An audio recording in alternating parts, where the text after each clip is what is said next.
Luc, chapitre 15. Tous les collecteurs d'impôts et les pécheurs s'approchaient de Jésus pour l'écouter. Mais les pharisiens et les spécialistes de la loi murmuraient, disant, « Cet homme accueille des pécheurs et mange avec eux. » Alors il leur dit cette parabole, « Si l'un de vous a 100 brebis et qu'il en perd une, ne laisse-t-il pas les 99 autres dans le désert pour aller à la recherche de celle qui est perdue jusqu'à ce qu'il la retrouve? Lorsqu'il l'a retrouvée, il la met avec joie sur ses épaules et, de retour à la maison, il appelle ses amis et ses voisins et leur dit, « Réjouissez-vous avec moi, car j'ai retrouvé ma brebis qui était perdue. » De même, je vous le dis, il y aura plus de joie dans le ciel pour un seul pécheur qui se repent que pour 99 justes qui n'ont pas besoin de changer d'attitude.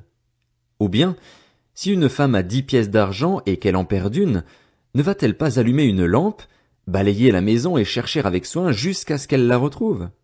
Lorsqu'elle l'a retrouvée, elle appelle ses amis et ses voisines et dit, « Réjouissez-vous avec moi, car j'ai retrouvé la pièce que j'avais perdue. » De même, je vous le dis, il y a de la joie parmi les anges de Dieu pour un seul pécheur qui se repent. Il dit encore, un homme avait 2 fils. Le plus jeune dit à son père, « Mon père, donne-moi la part de l'héritage qui doit me revenir. » Le père leur partagea alors ses biens. Peu de jours après, le plus jeune fils ramassa tout et partit pour un pays éloigné, où il gaspilla sa fortune en vivant dans la débauche.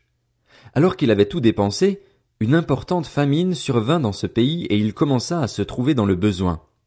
Il alla se mettre au service d'un des habitants du pays, qu'il envoya dans ses champs garder les porcs. Il aurait bien voulu se nourrir des caroubes que mangeaient les porcs, mais personne ne lui en donnait. Il se mit à réfléchir et se dit, « Combien d'ouvriers chez mon père ont du pain en abondance et moi, ici, je meurs de faim. Je vais retourner vers mon père et je lui dirai, « Père, j'ai péché contre le ciel et contre toi, je ne suis plus digne d'être appelé ton fils, traite-moi comme l'un de tes ouvriers. » Il se leva et alla vers son père. Alors qu'il était encore loin, son père le vit et fut rempli de compassion, il courut se jeter à son cou et l'embrassa. Le fils lui dit, « Père, j'ai péché contre le ciel et contre toi, je ne suis plus digne d'être appelé ton fils. » Mais le père dit à ses serviteurs, « Apportez vite le plus beau vêtement et mettez-le lui. Passez-lui un anneau au doigt et mettez-lui des sandales aux pieds. Amenez le veau qu'on a engraissé et tuez-le. Mangeons et réjouissons-nous, car mon fils que voici était mort et il est revenu à la vie, il était perdu et il est retrouvé. » Et ils commencèrent à faire la fête. Or le fils aîné était dans les champs. Lorsqu'il revint et approcha de la maison, il entendit la musique et les danses. Il appela un des serviteurs et lui demanda ce qui se passait. Le serviteur lui dit, « Ton frère est de retour et ton père a tué le veau engraissé parce qu'il l'a retrouvé en bonne santé. » Le fils aîné se mit en colère et il ne voulait pas entrer.